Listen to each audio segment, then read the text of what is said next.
which includes the assets of the Indian Army, the Indian Navy, in addition to the primary air defense assets of the Indian Air Force. As you all are well aware, this robust system comprises of a large variety of multi-layered AD sensors and weapon systems, from point defense like the low-level defense guns, shoulder-fired man-pads, and short-range surface weapons, to area defense weapons like the air defense fighters and long-range surface-to-air missiles within our inventory.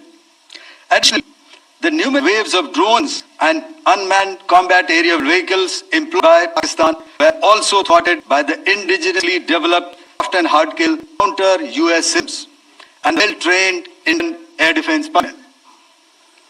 All was brought together as an efficient and effective AD environment by the integrated air command and control system of the ISS of the Indian Air Force, which accords us the centric operational ability which is vital to modern day's warfighting. Much has been said and written about the newer systems. I would like to point out the performance and efficacy demonstrated by even the battle-proof AD systems like Pechora, AK, and the LLAD guns encountering the Pakistani threat vectors in the current operations.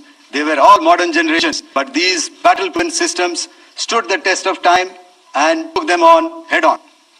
The highlight has been the performance of indigenous air defense weapon system like the Akash system.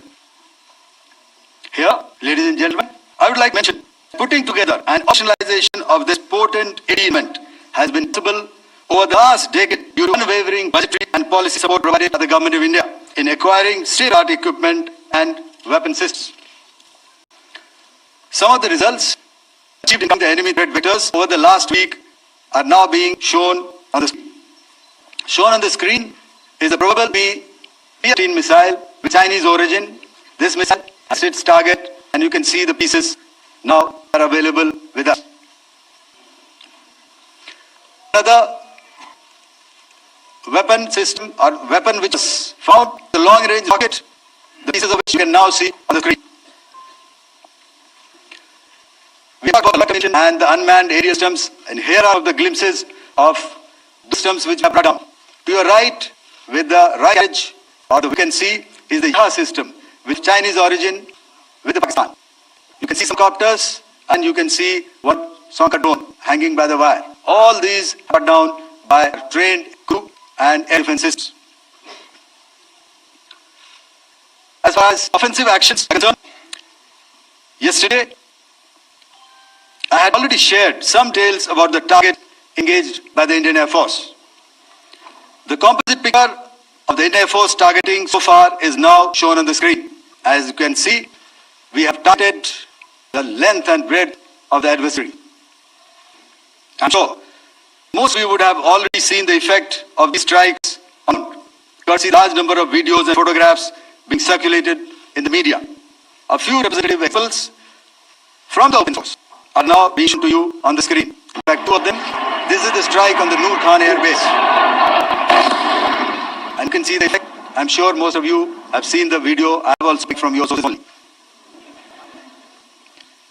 And this is the aftermath of our strike at Raimiar Khan Air Base. You can see the massive crater that has left on its runway. And you can see the pinpoint accuracy of our weapons. So that gives you an overview of how our air defense systems have thwarted the enemy drones, their fighter aircraft, their missiles, and resulted in minimal losses on our side. I will now hand over to the DGMO to cover his portion. धन्यवाद air marshal भाई। मैं आज आप सब के साथ भारतीय सेना के एयर डिफेंस मेजर्स जो कि हमने इंडियन फोर्स के साथ मिलजुल कर तालमेल में लिए उसके बारे में कुछ बातचीत करूंगा। इस विषय में मैंने कल कुछ टिप्पणी की थी, लेकिन आज मैं इस युद्ध के अहम एस्पेक्ट बारे में आपको थोड़ा और पर्सपेक्टिव देना चाहता हूं। हमें एयर डिफेंस ऑपरेशन सिंदूर के एयर डिफेंस की कार्रवाई को एक कॉन्टेक्स्ट में समझने की आवश्यकता है। मैंने आपको कल बताया पिछले कुछ सालों में आतंक गतिविधियों का कैरेक्टर जो है उसमें कुछ बदलाव आ रहा था। अब हमारी मिलिट्री साथ साथ मासूम सिविलियंस जो कि आप बचाव करने में विफल थे, उन पर भी हमले हो रहे। 2024 में जम्मू सेक्टर में शिवखोरी मंदिर को जाते हुए यात्री और इस साल अप्रैल पहलगाम में मासूम पर्यटक इस खतरनाक ट्रेंड के विशेष उदाहरण हैं। पहलगाम तक आपका जगह भर चुका। उसके बाद जो हुआ उसके बारे में हम कल विस्तार में बातचीत कर चुके हैं कि अखियों पर सटीक हमले लाइन ऑफ कंट्रोल और इंटरनेशनल बाउंड्री को पार करे बिना किए गए थे। हमें पूरा निश्चय था कि पाकिस्तान का वार भी बॉर्डर के उस पार से ही होगा। इसलिए हमने अपनी एयर डिफेंस की पूरी तैयारी पहले से ही कर ली थी। हमारी यूनिट में शामिल counter manned aerial systems, electron warfare के साधन और एयर डिफेंस वेपन्स का इंडियन फोर्स के इसी प्रकार के सिस्टम्स के साथ एक अनोखा मिश्रण किया गया। इसलिए आपने देखा कि जब पाकिस्तान एयरफोर्स ने एयरफील्ड्स और लॉजिस्टिक इंस्टॉलेशंस में 9 और 10 मई की रात को लगातार हमले किए, वो इस मजबूत एयर डिफेंस ग्रिड के सामने विफल हो गए। आपके सामने इस ग्रिड को एक तरीके से दर्शाया गया है। आप देख रहे हैं कि इंटरनेशनल बाउंड्री से कितनी layers, counter unmanned aerial systems, उसके पीछे फायर्ड वेपन्स, हमारे विंटेज एयर डिफेंस वेपन्स जो कि कई सालों से हमारी सेना में हैं। एयर मार्शल भारती ने भी उसके में बात करी। और लास्ट में हमारे modern air defence weapon systems. तो कोई मौका नहीं था कि पाकिस्तान एयरफोर्स के मल्टी-टियर डिफेंस को पार करके पीछे हमारी एयरफील्ड्स या लॉजिस्टिक इंस्टॉलेशंस को टारगेट कर पाए। ये जो डायग्राम आप अपने सामने देख रहे हैं मुझे एक इसकी याद दिला रहा है और मैं आपको इस उदाहरण से एक एस्पेक्ट हाईलाइट करना चाहता हूं। जब स्कूल में था तो तकरीबन मेरे ख्याल से ये 70 का दशक था और उस समय इंग्लैंड और ऑस्ट्रेलिया के बीच में आज क्रिकेट की बात करनी चाहिए क्योंकि मैं देख रहा था कि विराट कोहली टेस्ट क्रिकेट से रिटायरमेंट ले ली। कई भारतीयों की तरह वो मेरे भी फेवरेट क्रिकेटर हैं।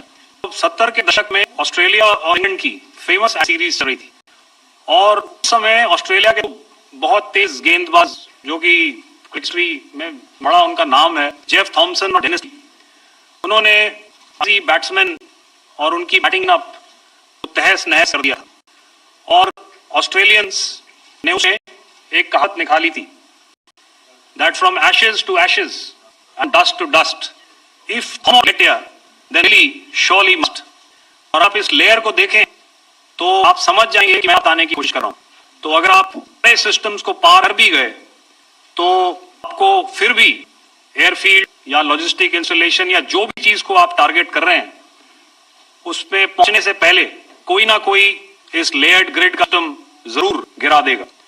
जो दुर्दशा कल आपने पाकिस्तान एयरफील्ड्स की देखी और शायद आज भी एयर मार्शल भारती की प्रेजेंटेशन में, हमारी एयरफील्ड्स हर कार से ऑपरेशनल है। यही पाकिस्तान के ड्रोन्स और वेपनाइज्ड यूएवी से की गई हमला कोशिशें भी इस ग्रिड के कारण नाकाम हुई और जो बचे कुछ ड्रोन्स थे उन्हें हमारे शोल्डर फायरों से मार गिराया गया। मैं यहां पर अपनी बॉर्डर सिक्योरिटी फोर्स की सराहना करना चाहता हूं। उनके डायरेक्टर जनरल साहब से लेकर बॉर्डर तैनात बीओपी पर पहरा देने वाले आखिरी जवान भी हमारे इस अमन में बढ़ चढ़कर शामिल हुए और बहुत बहादुरी से उन्होंने हमारा साथ दिया। उनके काउंटर नाम सिस्टम्स भी हमारे इस मल्टी टियर्ड एयर डिफेंस ग्रिड का हिस्सा थे। इसके कारण पाकिस्तान की पाक हरकतों का विनाश किया गया। आपने नहीं होगा जब हौसले बुलंद हो तो मंजिलें भी कदम चूमते हैं। In the end, I would like to highlight again that in every single day that Operation Noor has been executed, there has been absolute synergy between the three services. Not only have we, in this endeavor, been fully supported by our government, departments and agencies, I cannot here not mention our 104 countrymen that stood behind us with their prayers and goodwill, urging and inspiring us to achieve our mission and objectives. For that, we salute you. You are indeed the best end. Ladies and gentlemen, to talk about the air defense capability, the Indian Navy operates as a composite network force capable of simultaneously addressing threats emanating from all domains, that is, air, surface and surface, through amalgamation of advanced sensors synchronized with the combat management systems. In effect, the maritime force is able to ensure persistent surveillance, detection and identification for a comprehensive maritime domain awareness, including airspace. Effectively using multiple sensors and inputs, we are maintaining continuous to detect or neutralize threats as they emerge or manifest to ensure targeting extended ranges. All these are conducted under the umbrella of a comprehensive and effective layered fleet air defense mechanism that cater to all threats, be it drones or high-speed missiles or aircraft, both fighters as well as surveillance aircraft. The fleet operates as a complete force, maintaining a surveillance bubble at extended ranges using advanced radars. Any aerial target that attempts to penetrate this bubble is detected and identified using these techniques and technologies, affording quick and clear distinction between commercial, neutral, and hostile aircraft or flying objects at ranges in excess of the anticipated attack range. The Carrier Battle Group, with its integral air wing, provides the layer of this layered mechanism. Equipped and to a high degree of efficiency, our pilots are able to operate both by day and night. The current standoff, the presence of our aircraft carrier with large number of MiG-29K fighters and airborne early warning helicopters prevented ambitious or hostile aircraft to close the carrier group within several hundred kilometers. अगर सरल शब्दों में बोलूं तो कोई भी संदिग्ध और दुश्मन के हथियार को कैरल बैटल के कई सौ किलोमीटर पास आने का मौका नहीं था. Over the past few years, and more importantly, immediately after the cowardly incident by Pakistani-sponsored attack at Pahalgam, we had validated our anti-missile and anti-aircraft defense capability, complex threat environment using cross-platform cooperative mechanism. Our powerful Carrier Battle Group with formidable flexibility was able to operate with impunity and maintain an uncontested presence in the area of operations. Effectively, it permitted the Pakistani elements to remain held up close to the Makran coast, denying any opportunity to be a threat in maritime space. Indian Navy maintains a credible ability to detect, identify, and utilize any aerial platform that threaten our units at sea. To stop the Indian Navy dominance does it that if we choose to, we can strike at will. Thank you, Shamdo Varna. And may I now hand over to Director General Air Operations for further proceedings. Thank you, Pramod.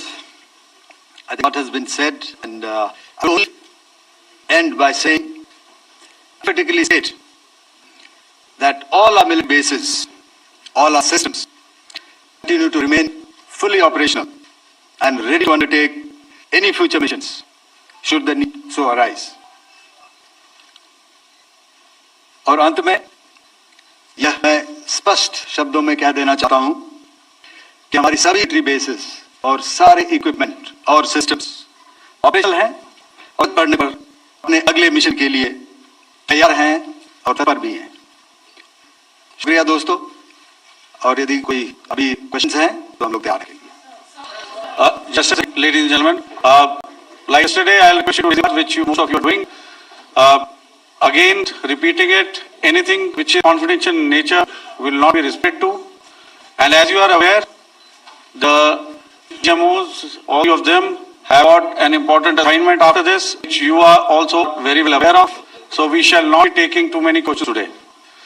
I started both the ends yesterday. I'll start from the center, 237.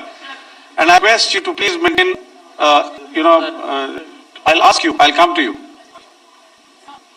Hello sir, मैं जानी मेरी hello sir, Madhurendra, मैं news से आपकी conference के शुरू होने के ठीक पहले एक वीडियो हमने इन पर देखा जिसमें राष्ट्रकवि रामधारी सिंह दिनकर श्री कृष्ण ध्वनि की प्रमुख पंक्तियों को उद्धृत किया गया और सीधे सीधे उसको संदेश दिया गया कि याचना नहीं. मगध में न्यूज से प्रेस कॉन्फ्रेंस होने के ठीक पहले कवि रामधारी सिंह दिनकर की जो कृष्ण की जीवनी है उन पंक्तियों को रखा गया और कहा गया कि यह नहीं रण होगा या मरण होगा। कल तांडव स्त्रोत के जरिए को संदेश दिया गया था और आज राष्ट्र कवि रामधारी सिंह दिनकर की मुख्य पंक्तियों के जरिए ये किस तरह के डिटेंट को किया जा रहा है, किस तरह के मैसेज को दिया जा रहा है, इसको इलैबोरेट करके अगर आप बताएं तो जाहिर पर ये संदेश व्यापक तौर पर जाएगा। और ऐसा सवाल मेरा यह है कि ड्रोन अटैक को लेकर जो बातें सामने निकल कर आई हैं, एक बहुत हाइप क्रिएट टर्किश ड्रोन को लेकर, TV2 और उसके तमाम उनको लेकर ऐसा लगा कि वो हाइप और ओवर ड्रोन जो है वो भारत में धराशायी हो गया, एक मैसेज दुनिया को चला गया कि अब वॉरफेयर में इसकी औकात बची है।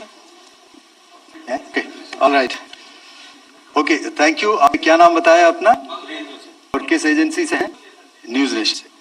बहुत अच्छा लगा आपकी हिंदी सुनकर, हिंदी कविता सुनकर। तो पीक ने अभी बताया, I think I mentioned Yeha to be of Chinese origin. I would like to correct myself. Yeha drones are Turkish origin. So that comes to your question.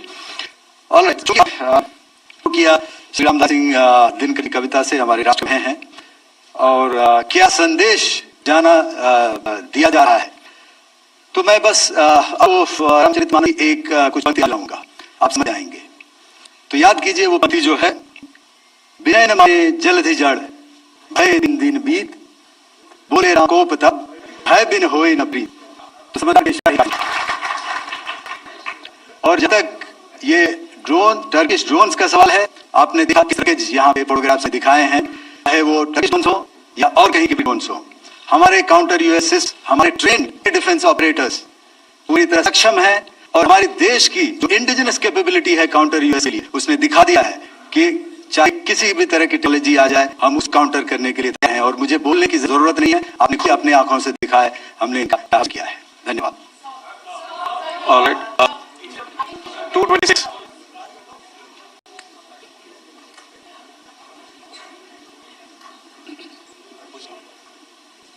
Sir, Aditya Raj from TVI Network. Yesterday, the DGIR came out with a press conference, and while you continuously providing sat images and proofs, undeniable proof really, the airstrikes that happened and the damage that is caused, there's no evidence coming on the other side. What do you think there? Are they trying to bluff people? Are they trying to build some kind of propaganda for the anger that mystically is there in Pakistan? And secondly, related question, you mentioned Jaish-e-Mohammed and Lashkar-e-Toiba terrorists. The of Maulana Masood Rauf Asghar was killed. Pakistan DGISP are trying to build a propaganda. He's saying that Rauf from Lashkar-e-Toiba was at a entire funeral, but he's saying that he's alive, and they're trying to use the people because the tombs are similar. Jaish and the Lashkar guy who was the Pakistan army at the funeral. So could you clarify what has really happened? Because there is a lot of propaganda and information warfare happening from the Pakistan side. Thank you. I think first part of the question you answered yourself. I need to delve more on it. Why they are doing what they are doing, information is not coming from there. Obviously, that is expected, and they would do whatever it takes to assuage their people and minimize whatever information about the damage. Here, I would like to clarify, as I said yesterday, our fight is the terrorists. Our fight is not with the Pakistan military or Pakistan civilians. So it is very clear, and very clear in our targeting. So to the second part of our question as to what media or what propaganda spin. The other side is trying to make out a story. Well, it is for them to answer, and it really is not a military question for us to answer. We've done what they're expected to do, and that's it. I'll come to side 249.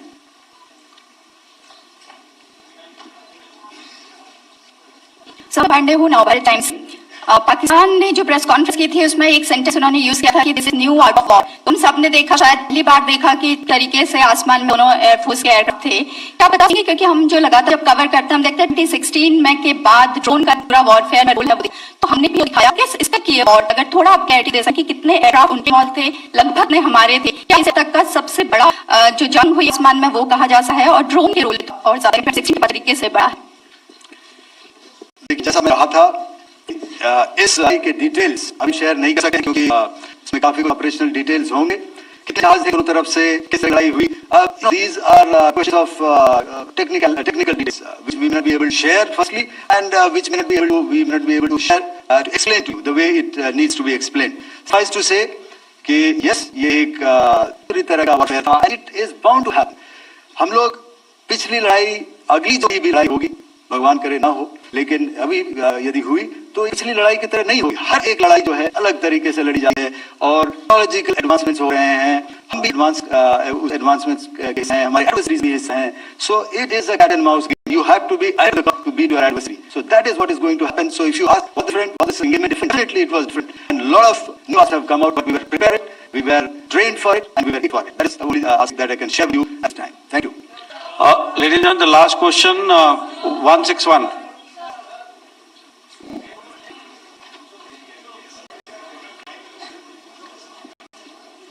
Hi, sir. Thank you, sir. Stesh Philip here from Sir, the social media, the Twitter is with the fact that we hit a site called Kirana Hills, which is supposed to be the nuclear storage facility. And there's a lot of news about Sargodha. There are analysts who mentioned that Sargodha attack led to some certain leaks. Is there confirmation if we actually hit Kirana Hills, or we were careful of not to do this? Thank you. Thank you for telling us that Kirana Hill houses nuclear installation. We did not know about it. And Kirana Hill is there. Okay, did not brief in my ability. Ladies and gentlemen, thank you so much. As I said yesterday, as I said earlier and yesterday, it is difficult to take everybody's questions, and the DGMs have to reach somewhere now. So thank you for coming. Please send in your questions. We will definitely answer them. महत्वपूर्ण press conference operation सिंदूर तीनों सेनाओं के DMO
मनुष्य मर जाता है, पहले विवेक मर जाता है।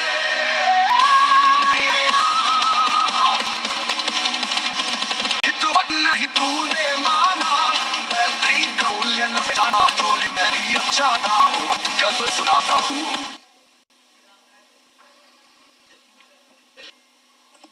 Good evening, ladies and gentlemen. Jai Hind. Welcome to this special press conference on Operation Sindoor. Like yes, we'll have opening statements by the 3 senior officers who are here. You all know them well now. However, for those who are not here today, let me introduce you to them. In the middle, we have Air Marshal A.K. Bhatt, Director General Air Operations, who will provide insights on the air. To his right, General Rajiv Bhai, Director General Military Operations. He will cover the land aspects. And to my immediate right is Vice Admiral A.N. Pramod, the Director General Naval Operations. Following these briefings, we will have a few questions and answers. May I now request the DG Air Operations to the proceedings.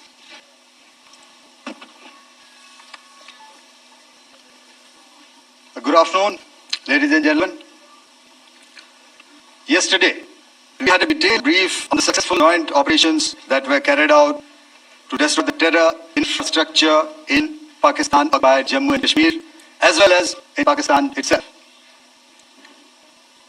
also iterated that our fight was with terrorists and their support infrastructure and not with Pakistan military. However, it is a pity that the Pakistan military chose to intervene and battle the terrorists, which compelled us to respond in time.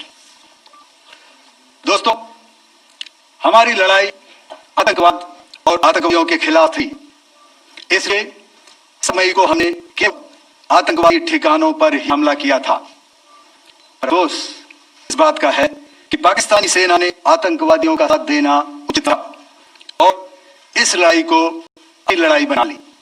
इस परिस्थिति में हमारी जवाबी कार्यवाही अत्यावश्यक थी और उसमें उनका जो भी नुकसान हुआ वे खुद इसके लिए जिम्मेदार है। हमारी तरफ से हमारी एयर डिफेंस सिस्टम्स देश के दीवार की तरह खड़ी थी और इसको भेद दुश्मन के नामुमकिन। This being to the point, how have we managed to minimize the damage to both civil and military infra country in of the unrelenting efforts by the Pakistani forces? Most of you and the majority in the country have had a lot to say about the layered and integrated air defense systems put in place by the Indian Armed Forces, which includes the assets of the Indian Army, the Indian Navy, in addition to the air defense of the Indian Air Force. As you all are well aware, this road area system comprises of a large variety of multi-layered sensors and weapon systems. From point defense weapons like the low-level air defense guns, shoulder-fired pads, and short-range surface-to-air missiles or SAMs, to area defense weapons like air fighters and longer-range surface-to-air missiles within our inventory. Additionally, the numerous waves of drones and unmanned combat aerial vehicles employed by Pakistan were also thwarted by the indigenously developed soft and hard-kill counter-US systems and the well-trained Indian defense personnel. All this was brought together as an efficient and effective AD environment by the Integrated Air Command Control System or the ISCCS of the Indian Air Force, which gives us the necessary operational capability which is equal to modern days war fighting. Much has been said and written about the newer systems. I will record the performance and accuracy demonstrated by even the older proven AD system like the Pechora, the OSA AK and the LAD guns, including the Pakistani vectors current operations. They're all modern generations. These still proven systems stood the test of time and took them on head on. Another highlight is the indigenous air weapon system, the Akash system.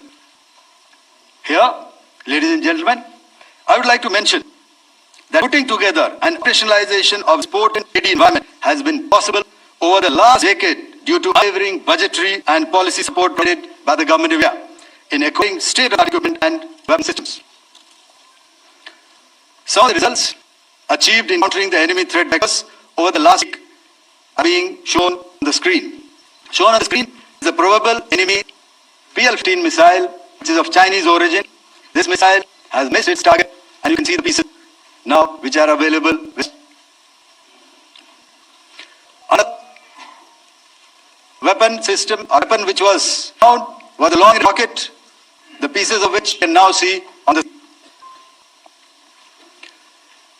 We have talked about the munitions and aerial systems, and here are the glimpses of those systems which we have done. Light with the right undercarriage or the VC is the Yeehaw system, which is of Chinese origin with Pakistan. You can see some quadcopters and you can see one of Sonka drone hanging by the wire. All these are down by a trained crew and air defense systems. As far as our offensive actions are concerned, yesterday I had shared some details about the targets engaged by the Indian Air Force. The composite picture of the Indian Air Force targeting far is now shown on the screen. As you can see, we have targeted the length and breadth of the adversary. I'm sure most of you would already see the effect of these strikes on the ground. You see the large number of videos and photographs being circulated in the media. A few representatives from the force are now being shown to you on the screen. Two of them, this is a strike on the Noor Khan Air Base. And you can see the effect. I'm sure most of you have seen video. I have also picked up from your sources only. This is the map of our strike at Miar Khan Air Base. You can see the massive crater that it has left on runway. And you can see the pinpoint of our weapons.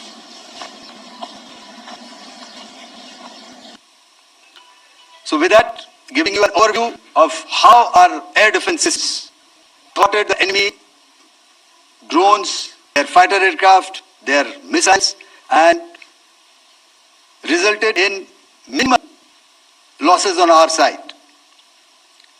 I would now hand over to the DGMO to cover his portion. धन्यवाद air marshal Bharti.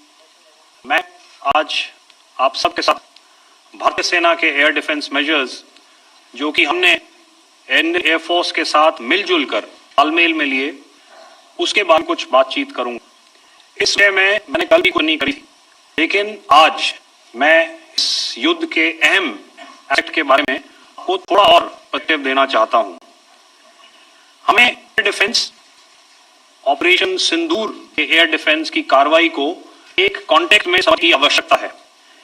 मैंने आपको कल बताया था कि पिछले कुछ सालों में आतंक की गतिविधियों का कैरेक्टर जो है उसमें बदलाव आ रहा था। अब हमारी मिलिट्री के साथ साथ मासूम सिविल्स जो कि अपना बचाव करने में विफल थे ऊपर भी हमले हो रहे। 2024 में जम्मू शहर में शिवपुरी मंदिर को जाते हुए यात्री और इस साल अप्रैल में पहलगाम में मासूम पर्यटक इस खतरनाक ट्रेंड के विशेष उदाहरण हैं। पहलगाम तक पाप का ये गड्ढा भर चुका था। उसके बाद जो हुआ उसके बारे में हम कल विस्तार बातचीत कर चुके हैं, क्योंकि आतंकियों और हमारे सटीक लाइन ऑफ कंट्रोल और इंटरनेशनल बाउंड्री को पार करे बिना किए गए थे। हमें पूरा अंदेशा था कि पाकिस्तान का वार भी बॉर्डर के उस से ही होगा। इसलिए हमें अपनी एयर डिफेंस की पूरी तैयारी पहले से ही कर ली थी।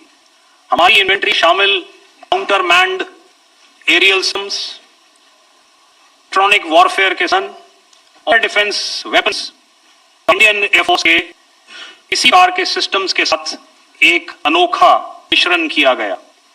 इसलिए आपने कहा जब जब पाकिस्तान एयरफोर्स ने हम एयरफील्ड्स और लॉजिस्टिक इंस्टॉलेशंस में 9 और 10 मई की रात को लगातार हमले किए, वो इस मजबूत एयर डिफेंस ग्रिड के सामने विफल हो गए। आप कैसे इस ग्रिड को एक तरीके से दर्शाया गया है। आप देखें कि इंटरनेशनल बाउंड्री से कितनी layers, radars, counter unmanned aerial systems, उसके पीछे शोल्डर फायर्ड वेपन्स, हमारे विंटेज एयर डिफेंस वेपन्स जो कि काफी सालों से हमारी सेना में हैं। एयर मार्शल ती ने भी उसके बारे में बात करी। और लास्ट में हमें मॉडर्न डिफेंस वेपन सिस्टम्स। तो कोई मौका नहीं था कि Pakistan air force multi tier defence को पार करे पीछे हमारी एयरफील्ड्स इंस्टॉलेशंस को टारगेट पाए। ये जो डायग्राम आप अपने सामने देखें, ये एक इंसिडेंट याद दिला रहा है। और मैं आपको इस उदाहरण के जरिए से एक देखना चाहता हूँ। जब मैं स्कूल था तो तकरीबन मेरे ख्याल से ये 70 का दशक था और उस समय इंग्लैंड और ऑस्ट्रेलिया के बीच में, आज क्रिकेट की बात भी करनी चाहिए क्योंकि मैं देख रहा था विराट कोहली ने टेस्ट क्रिकेट से रिटायरमेंट ले ली। भारतीयों की तरह वो मेरे भी फेवरेट क्रिकेटर हैं। तो 70 के दशक में ऑस्ट्रेलिया और इंग्लैंड की फेमस एशेज सीरीज चल रही थी और उसमें ऑस्ट्रेलिया के 2 बहुत तेज गेंदबाज जो कि क्रिकेट हिस्ट्री में बड़ा उनका नाम है, जेफ थॉमसन और डेनिस लिली। उन्होंने अंग्रेजी बैट्समैन और उनकी बैटिंग लाइनअप को तहस नहस कर दिया था। और ऑस्ट्रेलियंस ने उस समय एक कहावत निकाली थी, that from ash to ashes and from dust to dust, if Thommo don't get here then Lillee sure must. और अगर आप इस को देखें तो आप समझ जाएंगे कि मैं क्या बताने की कोशिश करूं। अगर आप सारे सिस्टम्स को पा भी गए तो आपको फिर भी फील्ड या लॉजिस्टिक इंस्टॉलेशन या जो भी चीज टारगेट करें उस पे पहुंचे से पहले कोई ना कोई इस ग्रिड का सिस्टम पूरा गिरा देगा। जो दुर्दशा कल आपने पाकिस्तान एयरफील्ड्स लिखी, शायद आज भी एयरटेल भारती प्रेजेंटेशन में हमारी फील्ड्स हर प्रकार से ऑपरेशनल हैं।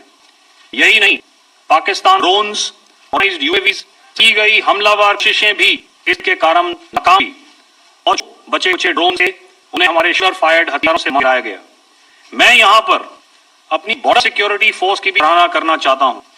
उनके डायरेक्टर जनरल साहब से लेकर बॉर्डर पर तैनात बीओपी पर पहरा देने वाले आखिरी जवान भी हमारे इस अभियान में बढ़ चढ़कर शामिल हुए और बहुत बहादुरी से उन्होंने हमारा साथ दिया।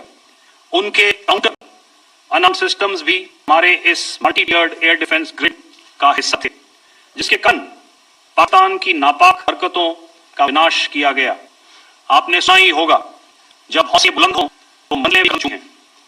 In the end, I would like to highlight again that in every single domain that Operation Sindoor has been prosecuted, there has been absolute synergy between the three services. Not only have we, in this endeavor, been supported by our government, departments and agencies, I cannot not mention our 140 crore countrymen that have stood behind us with their prayers and goodwill, urging and inspiring us to achieve our mission and objectives. For that, we salute you. You are indeed best. Jai Hind.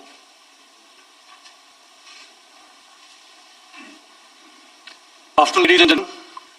To talk about the air defense capability, the Indian Navy operates as a composite network force capable of simultaneously addressing threats emitting from all domains, that is, air, surface and subsurface, through amalgamation of advanced sensors synchronized on the combat management system.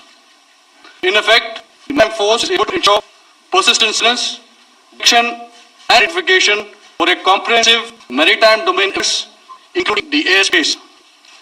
Effectively using multiple sensors and be maintaining continuous surveillance, create or neutralize threats as they emerge or manifest to ensure targeting extended range. All these are conducted under the umbrella of a comprehensive and effective layered air defense mechanism that caters for all threats, be it drones or high-speed missiles or aircraft, both fighters as well as aircraft. Fleet operates composite force, maintaining a surveillance bubble at extended ranges using advanced stars. Any aerial target that attempts to penetrate this bubble is detected and identified using these techniques and technologies, affording quick and clear distinction between commercial, neutral, and hostile aircraft or flying objects ranges in excess of the anticipated attack range. The Carrier Group, with its integral air wing, provides the first layer of this air mechanism. Adequately equipped and trained to a degree of proficiency, our pilots are able to operate both by day and night. In the current standoff, the presence of our aircraft carrier with large number of MiG-20K fighters and airborne early warning helicopters prevented any suspicious or hostile aircraft to close the carrier battle group within several hundred kilometers. अगर मैं सरल शब्दों में बोलूं तो किसी भी संदिग्ध और दुश्मन के हवाई जहाज को carrier battle group के कई सौ किलोमीटर पास आने का मौका नहीं दिया. Over the past few years, and most importantly, immediately after the Kohli incident by Pakistan-sponsored terrorist attack at Pahalgam, we had validated our anti-missile and anti-aircraft defense capability in a complex environment using cross-platform cooperative mechanism. Our powerful carrier group with formidable offensive capability was able to operate with impunity and maintained an uncontested presence in the area of operations. Effectively, it compelled Pakistani air element to remain bottled up close to the Afghan coast, denying any opportunity to be in maritime space. The Indian maintains incredible capability to detect, identify, and neutralize any aerial platforms that our units at sea. Sum up, the Indian dominance thus ensured, should we choose to, we can strike at will. Thank you, Shamdo Varna, Jai Hind. May now over to Director General Air Operations Proceedings. Pramod, I think a lot has been said, and I would only end by saying, I particularly state that all military bases, all our systems, continue to remain fully operational and ready to undertake any future missions, should the need so arise.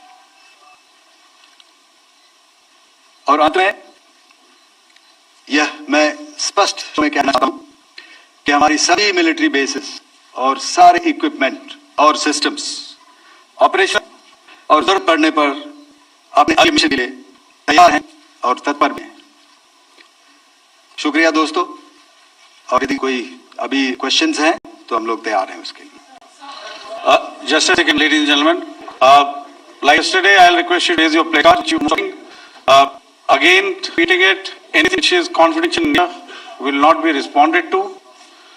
And as you are aware, the DGMOs, all three of them, have got an important assignment after this, which you are also very well aware of.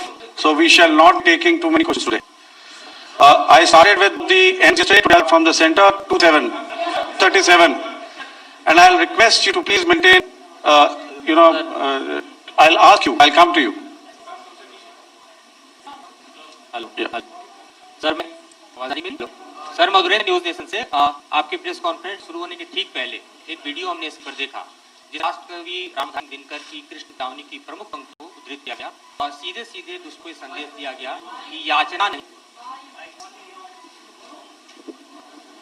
Madhurendra, मैं news nation से press conference होने के ठीक पहले कवि रामधारी सिंह दिनकर जो कृष्ण की ध्वनि है उन पंक्तियों को सामने रखा गया और कहा कि याचना नहीं वरण हो, जीवन जयम होगा। कल शिव तांडव स्त्रोत के जरिए दुश्मन को संदेश दिया गया और आज राष्ट्र कवि रामधारी सिंह दिनकर प्रमुख पंक्तियों के जरिए ये किस तरह के डिटेल क्रिएट किया जा रहा है, किस तरह के मैसेज को दिया जा रहा है? Of Chinese origin, I would like to correct myself. The Yeha drones are of Turkish origin, so that comes to your question. All right, चूंकि आपने शुरू किया दिन की जीवता से हमारे राष्ट्र कवि रहे हैं और क्या संदेश दिया जा रहा है, तो मैं बस आपको रामचरितमानस की एक कुछ पंक्ति याद दिलाऊंगा, आप समझ जाएंगे। ये वो पंक्ति जो है, विनय न माने जलधि जड़, भय 3 दिन बीत, बोले राम सकोप भय न होए न प्रीत। समझदार की इशारा ही काफी। और जहां तक ड्रोन सवाल है, आपने देखा इस तरह के रैकेट यहाँ पे आप सामने दिखाए हैं, चाहे वो टर्किश ड्रोन्स हो या और कहीं के भी ड्रोन्स हो, हमारे काउंटर यूएस सिस्टम्स, हमारे ट्रेन्ड एयर डिफेंस ऑपरेटर्स पूरी तरह सक्षम है और हमारे देश की जो इंडिजिनस कैपेबिलिटी है काउंटर यूएस, उसे दिखा दिया है कि चाहे किसी भी तरह की टेक्नोलॉजी आ जाए, हम उसको काउंटर करने के लिए तैयार हैं और मुझे बोलने की ज्यादा जरूरत नहीं है, आपने खुद ही अपनी आंखों देखा है हमने क्या हासिल किया है। धन्यवाद। 226.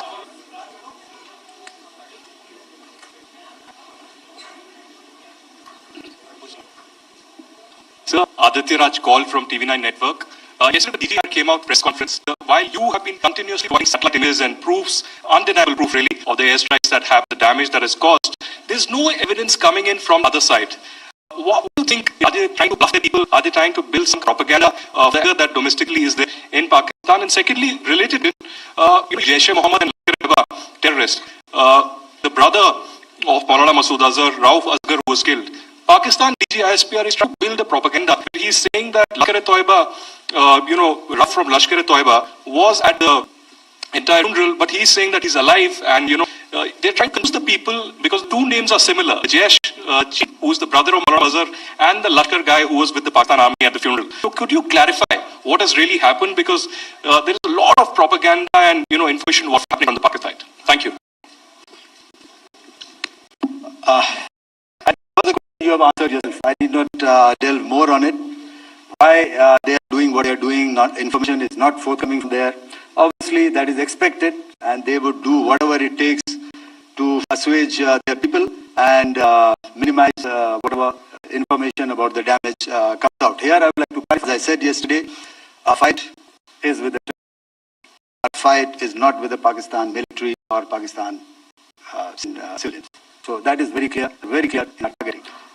Coming to the second part of your question as to what media or what propaganda spin the side is trying to answer, and it is not a question for us to answer here. We have done our job, we have done what we are expected to do, and that's it.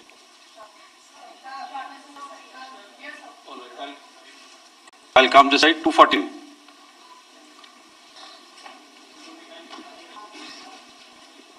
मैं पूनम पांडे हूँ now times से।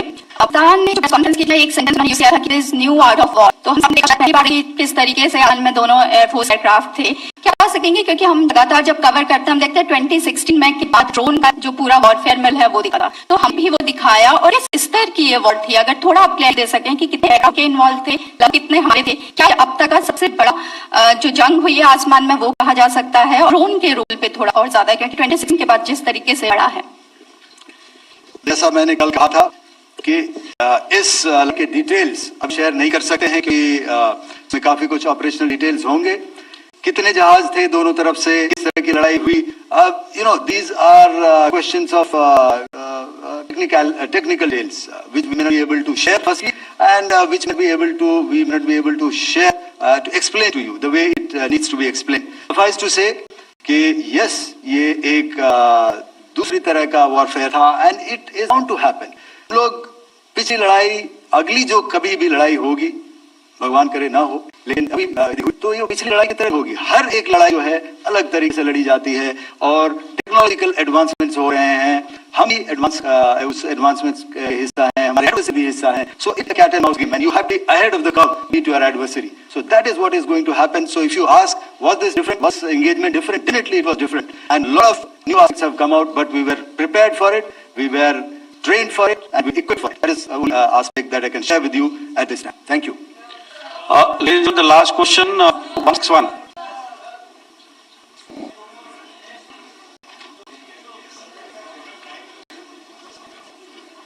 Sir, Stage Philip here from the print.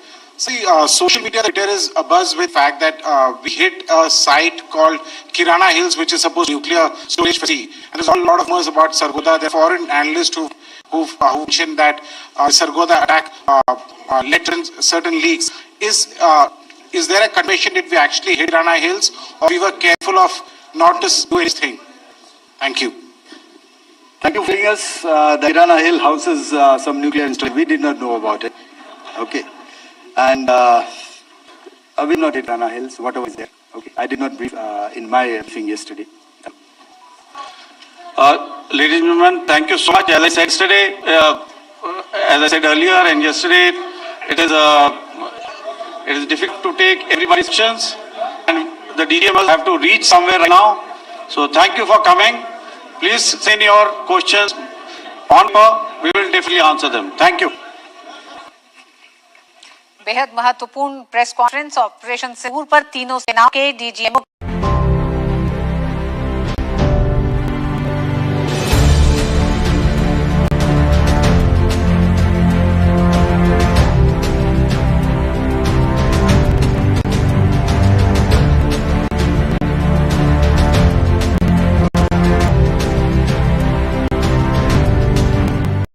मेरा विनम्र निवेदन है आदरणीय संबित जी से आपको संबोधित करें।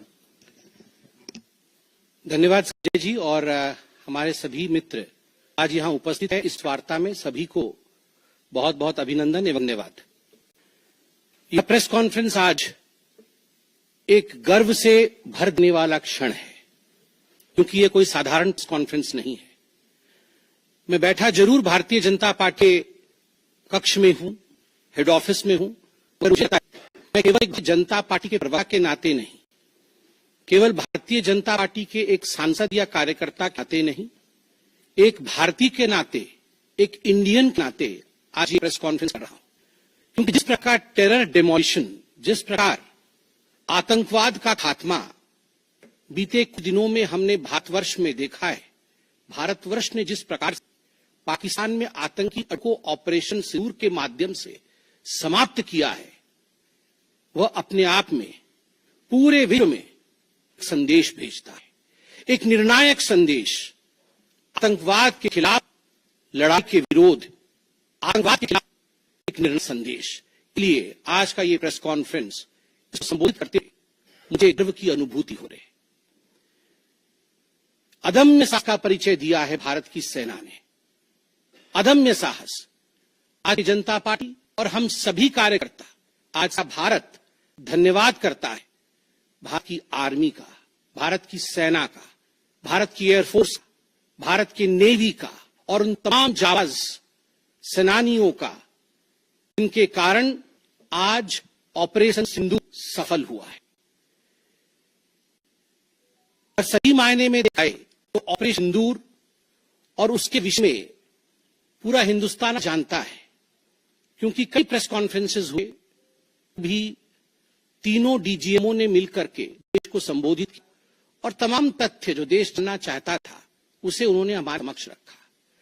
मगर मुझे लगता है कि एक आम नागरिक में बहुत साधारण भाषा में आज मैं आपको बताना चाहूंगा तो ऑपरेशन सिंदूर है किस प्रकार से इससे हिंदुस्तान आतंकवाद के खिलाफ लड़ने में एक निर्णायक भूमिका हिंदुस्तान ने अदा किया है। आप सभी जानते हैं 22 तारीख का वो दिन, दैट अनफॉर्चुनेट डे ऑन 22 अप्रैल, जब पहलगाम में 26 लोगों का नृशंस हत्या कर दिया गया था आतंक द्वारा। वह आतंकवादी जो पाकिस्तान से आए थे, वह आतंकवादी जो पाकिस्तान द्वारा प्रशिक्षित किए गए थे, आतंकवाद द्वारा प्रशिक्षित किए गए थे। 25 भारतीय थे और एक नेपाली नागरिक था। प्रधानमंत्री श्री नरेंद्र मोदी उस समय विदेश दौरे में थे, सऊदी अरब। प्रधानमंत्री नरेंद्र मोदी तुरंत भारत लौट के आए, जनता बात को सुना। जनता ने उस समय एक मांग रखी कि आतंकवाद पर हमला हो, हमें बदलना है पहलगाम के इस आतंकवादी हमले। प्रधानमंत्री ने बिहार की भी से ऐलान किया, वादा किया कि मैं मानता हूं जो आपकी इच्छा है कि आतंकवाद के खिलाफ हमला होगा, हम पहलगाम के इस आतंकवादी हमले का बदला लेंगे, will avenge the death of 26 people. प्रधानमंत्री ने कहा ये जो बदला होगा यह आतंकवादियों के कल्पना से बाहर का बदला होगा, और जो बदला हुआ वो आतंकवादियों के कल्पना के बाहर का बदला। प्रधानमंत्री जी ने कहा कि हम घुस के मारेंगे और मिट्टी में मिलेंगे आतंकवादी के ठिकानों को, और आतंकवाद के ठिकानों को प्रधानमंत्री नरेंद्र मोदी जी के निर्णय ने और हमारे सेना के अदम्य साहस से मिट्टी में मिलाने का काम किया। यह प्रधानमंत्री नरेंद्र मोदी जी का था। 22 से 7 मई तक लगभग 14 दिन आपने देखा पूरे भारतवर्ष में एक प्रकार से माहौल टेंशन का था, प्रेशर का था कि तुरंत निर्णय आ जाए, तुरंत एक्शन में आया जाए। बहुत सूझबूझ के साथ, सोच समझ करके, स्ट्रैटेजी के साथ पाकिस्तान भी जानता था कि हमला होगा। एयर स्ट्राइक पहले हो चुका था, किस प्रकार सर्जिकल स्ट्राइक पहले हो चुकी थी। पाकिस्तान पूरी तरह जानता था कि इस बार भी छोड़ा नहीं जा, और उसके बावजूद पाकिस्तान इतना दिमाग लगाने के पश्चात वह डेट नहीं पाया जिस दिन हमला होना था। 22 तारीख से 7 तारीख में कुछ नॉन मिलिट्री एक्शंस जिन्होंने पाकिस्तान को कमजोर किया, वह प्रधानमंत्री नरेंद्र मोदी जी और भारत की सरकार किया। ये जो ऑपरेशन सिंदूर है, इसका एक मिलिट्री पोर्शन है तो एक नॉन मिलिट्री पोर्शन भी है, और नॉन मिलिट्री पोर्शन में सबसे बड़ी बात इस वाटर ट्रीटी जो सिंधु नदी समझौता 1960 था उसे स्थगित किया गया, बेंच में रखा गया। आप सभी जानते हैं लगभग 90% पाकिस्तान जो है इसी पानी पर निर्भर करता है, लगभग 80% उनका जो कृषि इस पानी पर निर्भर करता है। इस पानी को यदि रोक दिया जाए तो पाकिस्तान 1/4 जीडीपी गिर जाती है। इस पाकिस्तान को अगर इस पानी से वंचित रखा जाए तो पाकिस्तान के हालात वैसे होंगे कि उनकी जीडीपी लुढ़के, कृषि लुढ़केगा। केवल कृषि और जीडीपी नहीं, उन पावर कट्स होंगे, और इस प्रकार का पाकिस्तान में पैदा होगा कि पाकिस्तान एक फ्रजाइल स्टेट के रूप में अभी भी फ्राइल है और फ्रजाइल स्टेट के रूप में उसे आएगा। झेलम और चेनाब संपूर्ण रूप से भारत सरकार के अधिकार में है, अधिकार क्षेत्र में है, और जिस प्रकार से यहां हम बांध बनाने की और रिवर को आगे बढ़ाने की बात कर रहे हैं, नए रिजर्व इरिगेशन और हाइड्रो पावर से जम्मू कश्मीर, लद्दाख, पंजाब एवं हरियाणा इनको बहुत फायदा मिला है। ये कहा गया पानी और खून एक साथ नहीं बहेगा। मित्रों देखिए, 50 वर्ष तक जो संभव नहीं था, किसी भी युद्ध में यह संभव हुआ था कि इंडस ट्रीटी को रोक दिया जाए, जो संभव नहीं था वो असंभव संभव था। इस बार अटागा बॉर्डर को भी रोक दिया गया, दोनों देशों के बीच, और इस खामियाजा कोई भुगतेगा तो वो पाकिस्तान इकोनॉमी भुगतेगी। इसके जिन लोगों के पास पाकिस्तान वीजा था और वो हिंदुस्तान में, पाकिस्तान नागरिक जो हिंदुस्तान वीजा के साथ वर्ष में रह रहे थे, उन सबको बाहर निकाला गया। पाकिस्तान का कोई भी आर्टिस्ट, कोई परफॉर्मेंस उस वर्ष में नहीं हो सका है। इस प्रकार के कड़े प्रतिबंध पाकिस्तान ऊपर लगाए गए। प्रधानमंत्री नरेंद्र मोदी जी ने लगभग 20 देशों के राष्ट्रपतियों से की बातचीत की, how to let Pakistan, how to fight against terrorism. सबसे बड़ी बात, तमाम देशों ने भारत का समर्थन किया। सऊदी अरब, यूएई, यूएस, आप सोचिए इस्लामिक वर्ल्ड के बड़े देश हैं सऊदी अरब और यूएई, इन्होंने भारतवर्ष का पूर्णतः समर्थन किया। जिस समय गाम का हमला हुआ, प्रधानमंत्री सऊदी अरब में थे। सऊदी अरब के अपने दौरे को जब वो छोड़ के आए तब उनको एश्योरेंस दिया गया कि आप जाइए, हम आपके साथ खड़े हैं, वी सपोर्ट, हम टेरर के खिलाफ आपके साथ कंधा मिला के लेंगे। Pakistan was isolated, non military action लिया गया। आज मैं कहना चाहता हूं कि 50 वर्षों से अधिक समय तक जो टूल्स कभी इस्तेमाल किए गए थे, जिस क्षेत्र में भारतवर्ष कभी नहीं गया था, वह टूल्स इस्तेमाल किए गए और अपने आप भारत के लिए ये बहुत बड़ी बात है। बहुत बड़ी बात है कि इंडस ट्रीटी को रोका गया, 20 से अधिक देशों का समर्थन, आतंकवाद के खिलाफ एक निर्णायक हमले की तैयारी, और 6 और 7 मई 2025 उस रात निर्णायक हमला होता है आतंकवाद के ऊपर। सभी जानते हैं कि 9 आतंकवादी ठिकाने तो पीओजे में थे और पाकिस्तान में थे, उन्हें ध्वस्त गया। यह ऑपरेशन सिंदूर एक बहुत बड़ा दायरा तय करता है। इसने पूरे विश्व को दिखाया कि भारतवर्ष क्या करता है। ऑपरेशन सिंदूर दिखाया कि केवल एलओसी नहीं, इंटरनेशनल बॉर्डर के पार जाकर भारत पाकिस्तान अंदर किसी भी को प्रिसाइसली उस पर हमला कर सकता है और आतंकवाद के खौफ को समाप्त कर सकता है। इस पूरे ऑपरेशन का लक्ष्य क्या था, इसे समझने की आवश्यकता है। लक्ष्य था, क्या हमने लक्ष्य की पूर्ति की? What was the aim of operation Sindoor? Did we achieve aimed for? क्या लक्ष्य था? नंबर 1 लक्ष्य था, आतंकवादी ठिकाने तो दूर दराज इलाके में है पाकिस्तान में, जहां आज तक कोई नहीं पहुंच पाया, जहां आज तक पाकिस्तान के आतंकवादियों को लगता था कि वो सुरक्षित हैं, वहां तक पहुंचना यह लक्ष्य था। दूसरा लक्ष्य था आतंकवाद को ढेर करना, मार देना।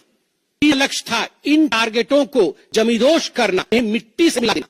चौथा लक्ष्य, इस पूरे काम को करते हुए कोई भी सिविलियन उसके ऊपर किसी प्रकार से कोई इंजन नहीं होना। और अंतिम लक्ष्य था, किसी प्रकार मिलिट्री, पाकिस्तान का मिलिट्री या सर्विस हो, उसके ऊपर हमला नहीं करना। अर्थात ये लड़ाई के खिलाफ थी, यह लक्ष्य ऑपरेशन सिंदूर का। This was against terrorism, terrorists. हम लक्ष्य को आखिए, जब यह हम हुआ तो 9 थाने ध्वस्त हुए, उनमें 5 पीओजेके में थे, पाक ऑक्यूपाइड जम्मू कश्मीर में, और 4 पाकिस्तान में थे। सबसे बड़ी बात है, पहली बार पंजाब प्रोविंस, जो कि पाकिस्तान का एक बहुत स्ट्रेटेजिक लोकेशन है, पंजाब प्रोविंस उनका हृदय पाकिस्तान का, उसके अंदर भारत घुस करके आतंकवादियों का सफाया करता है। यह आप में छोटी बात नहीं। This is a big achievement as far Operation Sindoor is concerned. Lashkar Taiba, Jaish ए मोहम्मद, हिजबुल मुजाहिदीन, इनके ठिकाने ध्वस्त होते हैं। और मैं यहां वो नाम पढ़ना चाहूंगा जो 9 नाम है, 9 आतंकवादी ठिकाने। मैं आज देश से अपील करना चाहूंगा, तमाम भारतीयों से अपील करना चाहूंगा कि ये नाम स्मरण करना है। आने वाले 100 वर्षों तक हमें नाम को याद आते रहना है, दोहराना है। जब भी आतंकवाद सर उठाए तो हमें ये चित्र आने हैं कि तुम्हारा क्या किया था ऑपरेशन सिंदूर ने, भारत की सेना ने, भारत की राजनीतिक शक्ति ने और भारतीयों ने। इसलिए मैं ना पढ़ना चाहूंगा। सवाई नाला मुजफ्फराबाद जो पीओजेके में है, 6 किलोमीटर दूर है एलओसी से, उसे ठिकाना लगाया गया। लश्कर तैयबा का ट्रेनिंग सेंटर था। 20 अक्टूबर 2024 सोन में और 24 अक्टूबर 2024 गुलमर्ग में जो आतंकी हमले हुए थे, उसमें यहां से आतंकवादी आए थे। और सबसे बड़ी बात, 22 अप्रैल 2025 को जो आतंकवादी आकर पहलगाम में हमारे नागरिकों को मार के गए थे, हमारी बहनों के मां से जिन्होंने सिंदूर पोंछने का काम था, उनका प्रशिक्षण भी ठीक केंद्र में हुआ था। सवाई नाला कैंप मुजफ्फराबाद, सैयदा बिलाल कैंप मुजफ्फराबाद, ये जैसे मोहम्मद का ट्रेनिंग सेंटर, ये दूसरा जो ध्वस्त हुआ। फुलपुर कैंप कोई, ये एलसी से 30 किलोमीटर दूर था, लश्कर तैयबा का बेस था। और 20 अप्रैल 2000 को पुंछ में, 9 जून 2024 को जो 30 यात्री को जिसमें हमला करके मारने का काम किया आतंकवादी यहां फुलपुर कैंप से आए थे जो कोठी में है, उसे ध्वस्त किया गया।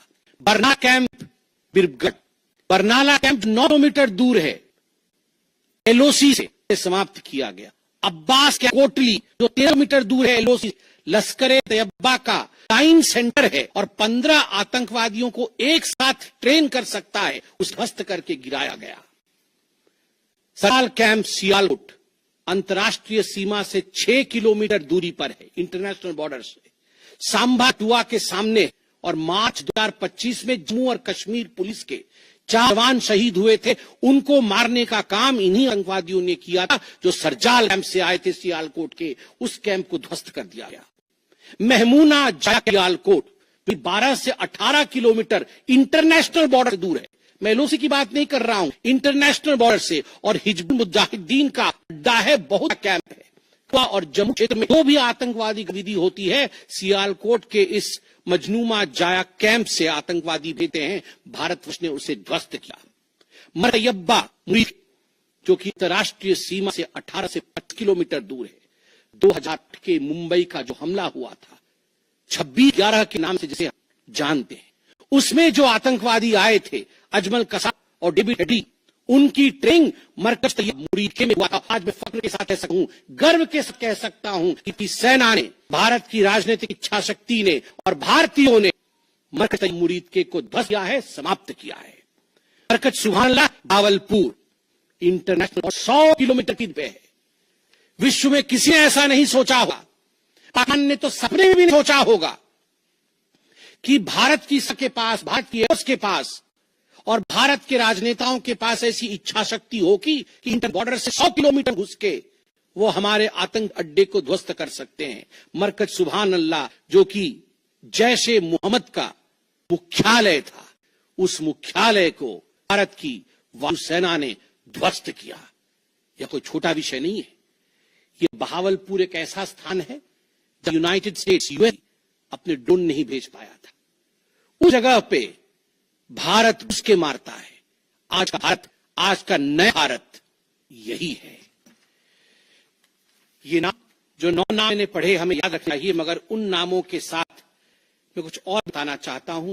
जो आतंकवादी मारे गए, एक लक्ष्य था आतंक के ठिकानों के अड्डों को सफाई कर ध्वस्त कर देना। दूसरा लक्ष्य था ऑपरेशन सिंदूर का, आतंकवादियों को चुन चुन कर मारना, उन्हें मिट्टी में मिलाना। 100 से अधिक आतंकवादी मारे गए, 100 से अधिक। मैं कुछ आतंकवाद के नाम पढ़ता हूं जिनको कि हम डिस्कस करते थे डिबेट्स में पे यूएन में, जिनको कि यूएस ने भी कंडेम रखा था। मैं नाम पढ़ रहा हूं। मुदस्सर दियान खास उर्फ मुदस्सर उर्फ अबू जुंदाल। अबू जुंदाल नाम से जानते थे इस आतंकवादी को। और जो लश्कर तैयबा आतंकवादी था, वो कजे तैयबा का जो मुरीद के में है उसका इंचार्ज था। जब तो उसके गांव और उसका जो जला निकला उसमें पाकिस्तान के आर्मी के अधिकारी थे, पाकिस्तान आर्मी के चीफ थे। अब सीएम मरीम में रही। ये एक सरकारी जमीन थी और तमाम बड़े लोग, सरकारी लोग पाकिस्तान के उसमें शामिल हुए, जिससे कि ये सिद्ध होता है कि terror and the sponsors of terror are hand of together. आतंकवादी और जो आतंकवादियों को बढ़ावा देने वाले वो एक साथ काम करते हैं। दूसरा हाफिज मोहम्मद जमील, ये जैश मोहम्मद का आतंकवादी है। ये ब्रदर इन लॉ साला था मौलाना मसूद अजहर का और इंचार्ज था मरकज सुभानअल्लाह बहावलपुर का, वह भी मारा। तीसरा आतंकवादी मोहम्मद यूसुफ अजहर उर्फ उस्ताद जी उर्फ मोहम्मद सलीम उर्फ ऐसे मोहम्मद का नामी आतंकवादी, और यह भी मौलाना मसूद अजहर से जुड़ा हुआ था और ये वेपन ट्रेनिंग दे था जैशे मत का। और सबसे बड़ी बात, IC-184 के हाईजैकिंग इसका हाथ था। IC-814 के हाईजैकिंग में इसका हाथ, वह भी मारा जाता है। चौथा आतंकवादी खलीद उर्फ अब अक्स का, खालिद लश्कर तैयबा का आदि था, फैजाबाद में मारा गया। और अब मैं ये तस्वीर दिखाना चाहूंगी, तस्वीर देखिए। ये तस्वीर कोई साधारण तस्वीर नहीं है, यह तस्वीर है उन आतंकवादियों का जिनका जनाजा निकला। और इस तस्वीर में मैं दिखाना चाहता कि ये जो खड़ा है सामने व्यक्ति, इस व्यक्ति का नाम है, ये एलईटी का कमांडर है, लश्कर तैयबा का कमांडर है, अब्दुल रऊफ अब्दुल रऊफ, जो खुद डेजिग्नेटेड ग्लोबल टेररिस्ट, जिसको यूएस के ट्रेजरी बेंच ने डेजिग्नेट कर रखा है, अमेरिका के ट्रेजरी बेंच ने आतंकवादी घोषित कर रखा है, वह सामने खड़ा है जनाजे में, और उसके पीछे खड़े हैं, मैं एक एक करके नाम पढ़ता हूं, लेफ्टिनेंट जनरल फैयाज शाह, जो लेफ्टिनेंट जनरल है पाकिस्तान आर्मी के, मेजर जनरल राव इमरान सरताज, जो कि मेजर जनरल है पाकिस्तान आर्मी के, ब्रिगेडियर मोहम्मद फुरकान शब्बीर पाकिस्तान आर्मी के, डॉक्टर उस्मान अनवर आईजीपी पंजाब, और Malik Sohaib Ahmed Bharth, member of provincial assembly Punjab. ये बड़े लोग, तथा कथित सरकार के बड़े बड़े लोग पाकिस्तान के आतंकवाद के जनाजा शामिल होने आए हैं, और जनाजे को लीड है एक आतंकवादी, डेजिग्नेटेड आतंकवादी। और आप देखिए, ये बिफोर और आफ्टर, ये जितने भी मैंने आपको अभी आतंकवादी ठिकानों का नाम बताया, किस प्रकार उनकी परिस्थिति थी और क्या उनकी स्थिति हुई, इस तस्वीर से हम देख सकते हैं। तो उद्देश्य मैं बता रहा था, ऑपरेशन सिंदूर का उद्देश्य बहुत स्पष्ट था।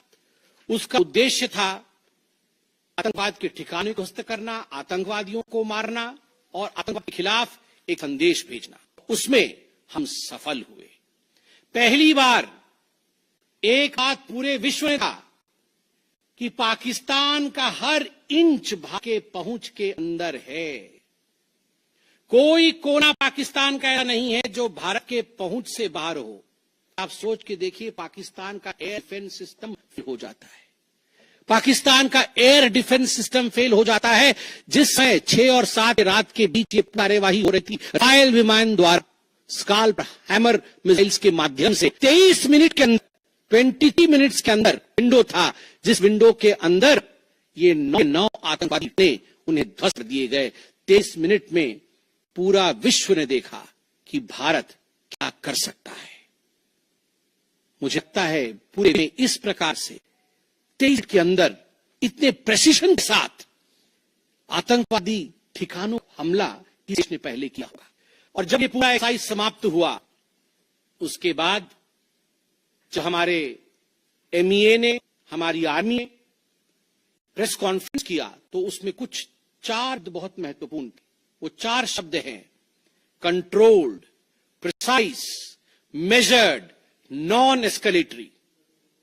हमने ये जो 9 डे ध्वस्त किए, वो कंट्रोल्ड तरीके से ध्वस्त किए। प्राइस, कोई सिविलियन अड्डा या कोई मिलिट्री टारगेट नहीं था, प्रिसाइज टारगेट था, आतंकवादी ठिकाने, उनको ध्वस्त कर दिए। मेजर्ड, जितना ध्वस्त करना था उतना ध्वस्त किया, उसके अगल बगल के स्ट्रक्चर को ध्वस्त किया जहां आतंकवादी थे, उस ठिकाने में घुस के उनको मार के निकले। और नॉन एस्केलेटरी मतलब युद्ध को बढ़ाने वाला नहीं, नॉन एस्केलेटरी, क्योंकि प्राइमरी एस्केलेशन वॉज पहलगाम। जो मूल एस्केलेशन था वो 22 अप्रैल को पहलगाम में पाकिस्तान ने किया था। हमने रिएक्ट किया, नॉन एस्केलेट। 4 शब्द अपने आप को परिभाषित कर रहे हैं कि ऑपरेशन सिंदूर का लक्ष्य था। ऑपरेशन सिंदूर का जो लक्ष्य, ऑपरेशन सिंदूर ने उसे 100% पूर्ण किया, 100% पूर्ण किया।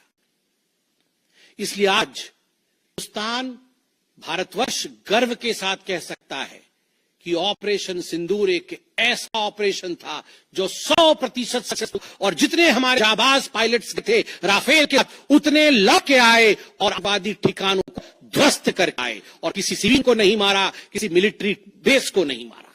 मगर दुख है कि पाकिस्तान से एक्सपेक्टेड, पाकिस्तान उसके पश्चात रिटेलिएशन करता है, पाकिस्तान अपने ड्रोन इतनी भेजता है, मगर भारत सिस्टम ने पाकिस्तान के इन ड्रोन्स को, इन मिसाइल्स को हवा में समाप्त कर दिया। और सबसे बड़ी बात है, एयर डिफेंस सिस्टम लाहौर का 7 और 9 तारीख के बीच लाहौर के एयर डिफेंस सिस्टम को करने का काम हिंदुस्तान ने किया। और 9 और 10 तारीख के बीच, 9 मई और 10 मई के बीच 11 एयरबेस को, पाकिस्तान के 11 एयरबेस को ध्वस्तने का काम भारत ने रिटेलिएशन में किया। जब पाकिस्तान ने भारतवर्ष ऊपर एस्केलेशन किया, भारतवर्ष ने 11 एयरबेसेस को समाप्त किया। इन एयरबेसेस के नाम भी हमें याद रखने चाहिए। तमाम भारतीयों को वो 9 नाम आतंकवादी ठिकाने याद रखने चाहिए, स्मरण होना चाहिए। और ये जो 11 एयरबेस हैं, हिंदुस्तान अपने पर आ जाए तो क्या सकता है अपने को बचाने के लिए। ये 11 नाम भी मैं पढ़ता हूं। नूर खान, ये नूर खान वह एयर बेस है, वहां पर एयर टू एयर रिफ्यूएलिंग करने की क्षमता। हवा में रही हो अगर आपका विमान तो एयर एयर रिफ्यूएलिंग यही नूर खान से हो सकती है। जब भारत ने नूर खान को ध्वस्त किया तो जो जहाज पाकिस्तान के पास वो क्षमता नहीं रही कि वो हवा में अधिक समय तक युद्ध कर सके, उन्हें नीचे उतरना ही पड़ा। नूर खान, रफीकी, मुरीद, सुक्कुर, सियालकोट, पसरूर, चुनियन, सरगोदा, स्कू, भोलाई और जकाबाद, ये तमाम मैं फोटोज लेके आया हूं। जकोबाद का ये फोटो देखिए, क्या था पहले और क्या हुआ बाद में, क्या था पहले और क्या हुआ बाद में, आप देख सकते हैं परखच्चे उड़ गए। यह है प्रेसिशन ऑफ इंडियाज अटैक। तमाम फोटो है यहां पे, किस प्रकार से हमने एक एक करके उनके बेसिस को समाप्त किया। आप देख सकते हैं सारे एयर बेसिस के हम लेके आए हैं, जवाबाद से लेके बाकी तमाम। क्योंकि आपने ये सब देखा हुआ है, मैं अधिक समय नहीं लूंगा। आदमी ने आपको दिखाया है, डीजीएमओज ने आपको दिखाया है। मैं इसको आपको दिखे दोबारा, I would not like to take much time, but मैं रिमाइंड करना चाहूंगा कि 11 एयर बेसिस को हमने ध्वस्त किया। और इसमें एक बड़ा विषय है, पहली बार विश्व में किसी देश ने एक न्यूक्लियर कंट्री के अंदर घुस के उनके एयर बेसिस को समाप्त करने का काम किया। पाकिस्तान एक न्यूक्लियर कंट्री है, उसके अंदर घुस करके उनके बेसिस को 20% पाकिस्तान के एयरफोर्स के इंफ्रास्ट्रक्चर को भारत ने नाकाम कर 20% of PAF's infra was destroyed by India. Just imagine, nuclear country उसके कर माना, ये आप में पूरे विश्व में पहला इंस्टेंस। और बुलारी एयरबेस में 50 पाकिस्तान एयरफोर्स के जवान मारे गए, जिसमें स्क्वाड्रन लीडर उस्मान यूसुफ भी मारे गए। कुल मिलाकर के 9 आतंकी ठिकाने, 11 एयरबेस, 100 से अधिक आतंकी, 50 जवान और अपनी इज्जत, यह पाकिस्तान ने खोया है। I repeat, what Pakistan has lost by Operation Sindoor. 9 आतंकी ठिकाने, बड़े बड़े आतंकी ठिकाने, 11 एयरबेस, 100 से अधिक आतंकवादी, 50 से अधिक जवान और अपनी इज्जत, यह पाकिस्तान ने खोया है। यह झटका पाकिस्तान सह नहीं पाया और उनके 20 तारीख को ही फोन आया। और उसके पश्चात मैं कहूंगा ये सीज फायर नहीं, ये एक अंडरस्टैंडिंग है। ये एक अंडरस्टैंडिंग है कि भविष्य में किसी प्रकार का कोई आतंकी हमला होता है तो ये अंडरस्टैंड तोड़ दी जाएगी। हमने करके दिखाया है, जो पहले भी नहीं था वो हुआ है। इस पर अंदर घुस के मारा है हम, एक अंडरस्टैंडिंग है।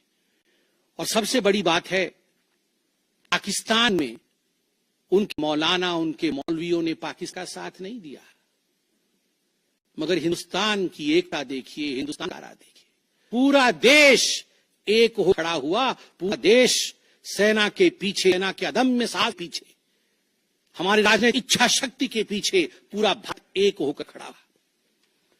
और आज मैं चाहता हूं कि आज पाकिस्तान पूरे विश्व में अथलग पड़ा है। पहले भी ऐसे वक्त थे को प्रयास भारत का था, पहले हम सबूत देते थे, करते थे डोजियर के पाकिस्तान को प्रूफ आतंकवाद का, वो डर लेती थी मगर उस पर काम नहीं करती थी। मगर आज नए भारतवर्ष ने पाकिस्तान को बख्श नहीं है। आतंकवाद खिलाफ एक निर्णायक लड़ाई हुई है और प्रधानमंत्री जी ने स्पष्ट कहा, वहां से यदि गोली आती है तो यहां से गोला जाएगा। इसी के साथ मैं अपने वक्तव्य को समाप्त करूं। कोई प्रश्न हो तो इससे पूछे। कमलेश जी,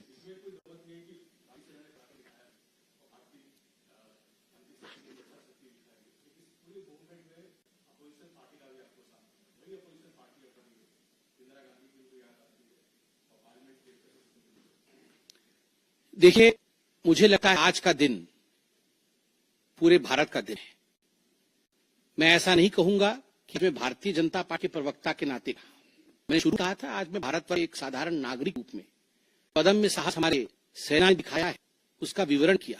पाकिस्तान ने क्या खोया है और हिंदुस्तान ने क्या पाया है वो मैंने आपको दिखाया। इसमें तमाम पॉलिटिकल टीम ने एकजुटता, यह भी अपने आप में बहुत बड़ी अचीवमेंट है, बहुत बड़ी बात है।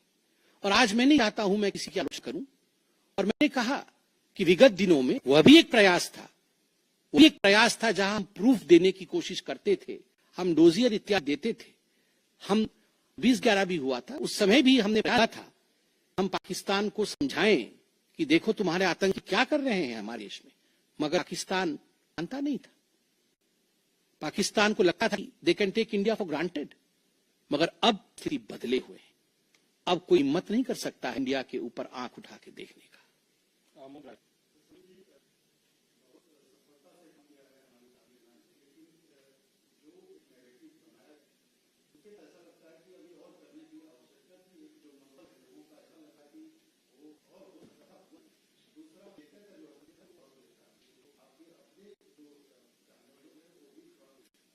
प्रश्न है, पहला प्रश्न है कि बहुत सारी सफलता नहीं, लोगों के मन में और की इच्छा थी। दूसरा प्रश्न हस्तक्षेप को लेकर है, मैं दोनों का सटीक उत्तर दूंगा। नंबर, मैंने आपको प्रेस कॉन्फ्रेंस के माध्यम से आरंभ में बता दिया ऑपरेशन सिंदूर का लक्ष्य क्या था। ऑपरेशन सिंदूर के जो लक्ष्य थे, जो लक्ष्य परिलक्षित थे, वो प्रधानमंत्री जी ने डे 1 को ही दिया था। आतंकवाद के ऊपर हमला, कल्पना से परे सजा, आतंकवादियों को चुन चुनकर मारना और उनके अड्डों को ध्वस्त करना, और सेना के अदम्य साहस ने यह करके दिखाया। आतंकवादी अड्डे ध्वस्त हुए, आतंकवादी गए, ये हमारा लक्ष्य था। हमने अपने लक्ष्य को किया, और जिस एस्केलेशन भी नहीं हुआ था उसे पहले ही हमने वो जो 4 शब्द किए, जिसका मैंने यहां विवरण रखा कि कंट्रोल्ड, मेजर्ड था, प्रिसाइज, नॉन एस्केलेटरी था, तो भारतवर्ष ने अपने लक्ष्य को पहले से ही निर्धारित किया हुआ था। इसलिए आपका ये कहना कि और होना था, मुझे लगता है कि हमने जो होना था वो हमने पहले भी कहा, करके भी कहा, और उसे 100% हासिल किया। Operation Sindoor was 100% successful operation, 100% सफलतापूर्वक किया गया एक मुहिम था, एक ऑपरेशन था ऑपरेशन सिंदूर।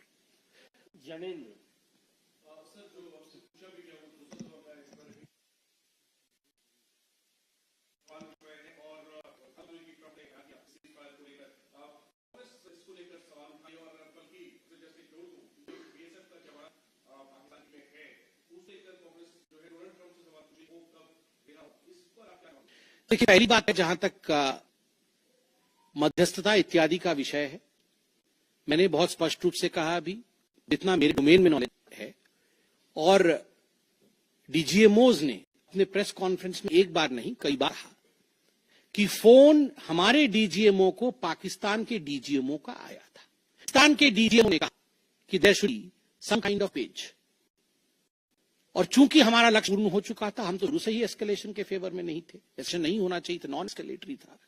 पाकिस्तान के फोन किया, दूसरे देशों का फोन, जहां तक दूसरे देशों का फोन का सवाल है, देखिए ऐसी परिस्थितियों में तमाम देश एक दूसरे को फोन करते हैं, सभी देश एक दूसरे को फोन करते हैं, क्या मदद कर सकते हैं, किस प्रकार से कूल डाउन हो सकता है, इस विषयों पर चर्चा होती है।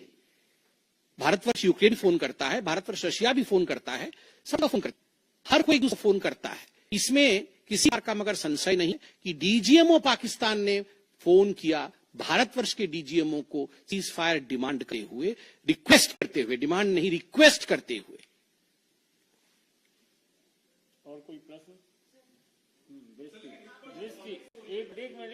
एक मिनट दे दूंगा।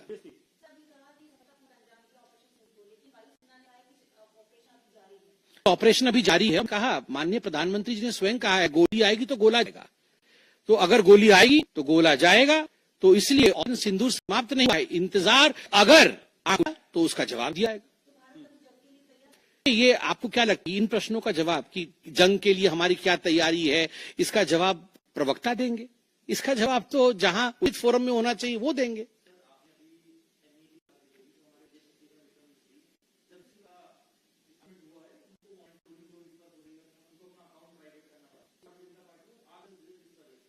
देखिए, मैं बहुत स्पष्ट रूप से बता दूं, ये आज की जो प्रेस कॉन्फ्रेंस हो रही है ऑपरेशन को लेकर हो रही है, सफलता को लेकर हो रही है, और तमाम लोग जो ऑपरेशन सिंदूर से जुड़े हुए थे, चाहे वो सेना हो, चाहे वो राजनीतिक घटक हो, चाहे वो हमारे ब्यूरोक्रेट्स हो, उन सभी का सलाम है, उन सबको हम रेस्पेक्ट के साथ देखते हैं। और सही बात है, सोशल मीडिया एक टूल जरूर है, मगर सोशल मीडिया के आधार पर यह कह देना कि किस प्रकार से आगे बढ़ेगा, ये निर्णय नहीं हो सका है। बहुत बहुत धन्यवाद।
Ladies and gentlemen, welcome to this second special press conference on Operation Sindoor. Like today, we'll have the opening statements by the three senior officers who are here with me. You all know them well now. However, for those who were not yesterday, let me introduce you to them. In the middle, Director General Air Operations, who will provide insight on the air domain. Lieutenant Rajiv Ghai, Director General Military Operations. He will cover the land aspects. Right is Vice Admiral K.N. Pramod, the Director General Naval Operations. Following these briefings, we will be having a few answers. May I now request DG Operations to commence the proceedings.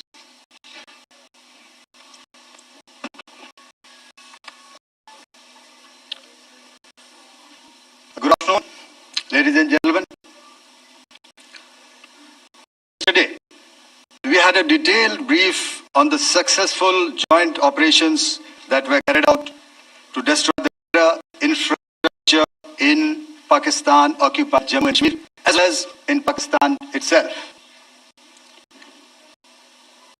We also iterated that our fight was with terrorists and their support infrastructure and not with Pakistan military. However, it is a pity that the Pakistan military chose to intervene and bat for the terrorist, which compelled us to respond in kind. दोस्तों, हमारी लड़ाई आतंकवाद और आतंकवादियों के खिलाफ थी। इसलिए 7 मई को हमने केवल आतंकवादी पर ही हमला किया था। पर अफसोस इस बात का है कि पाकिस्तानी सेना ने आतंकवादियों का साथ देना उचित समझा और इस लड़ाई को अपनी लड़ाई बना दी। इस परिस्थिति में हमारी जवाबी कार्यवाही अत्यंत आवश्यक थी। इसमें उनका भी नुकसान हुआ, वे खुद इसके लिए जिम्मेदार हैं। हमारी तरफ हमारी एयर डिफेंस सिस्टम्स के लिए दीवार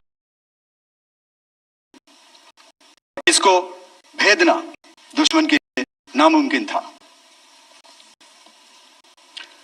This brings me to the point: how have Indian forces managed to minimize the damage to both civilian and military infrastructure in spite of the unrelenting efforts of the forces? Most of you and the majority populace within the country have had a lot to say about the layered and integrated air defense systems put in place by the Indian Armed Forces, which includes the assets of the Indian Army, the Indian Navy, in addition to the primary air defense systems of the Indian Air Force. As you all are well aware, this robust AD system comprises of a large variety of multi-layered AD sensors and weapon systems. From point defense weapons like the low-level air defense guns, shoulder-fired man-packs, and short-range surface missiles or SAMs, to area defense weapons like the air defense fighters and longer-range surface-to-air missiles within our inventory. Additionally, the numerous waves of drones and unmanned combat aerial vehicles employed by Pakistan are also thwarted by the indigenously developed soft and hard kill counter USS air defense personnel. All this was put together as an efficient and effective environment by the integrated air command and control system of the ISCS of the Indian Air Force, which accords us the net-centric operational capability which is vital to modern warfighting. While much has been said and written about new systems, I would like to place on record performance and efficacy demonstrated even the older battle-proven systems, the Pechora, the Osa AK, and the LD in countering the Pakistani threat vectors and operations. They were all modern generations, but these battle-proven systems stood the test of time and took them on. Another highlight has been the stellar performance of the indigenous system like the Akash system. Here, ladies and gentlemen, I would like to mention that together an operationalization of this potent aid environment has been possible for the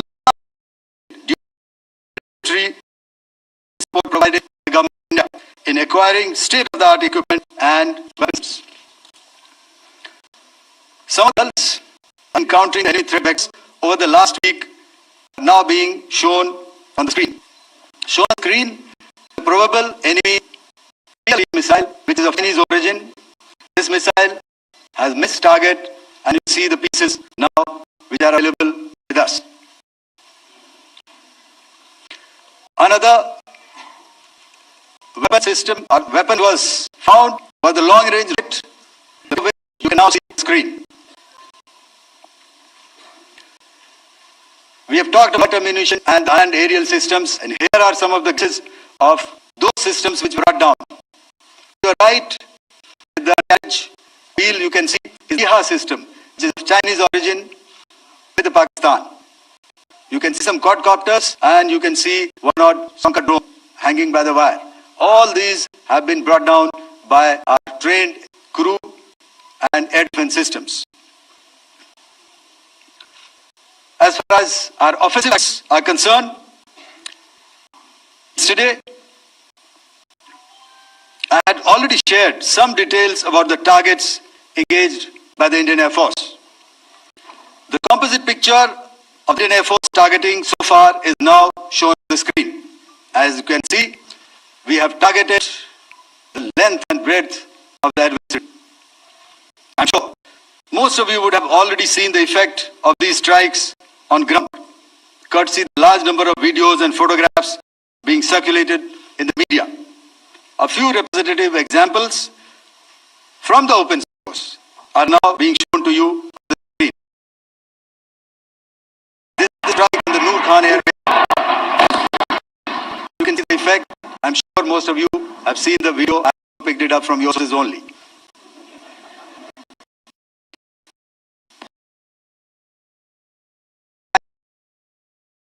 See massive on its runway, and you can see the pinpoint accuracy weapons.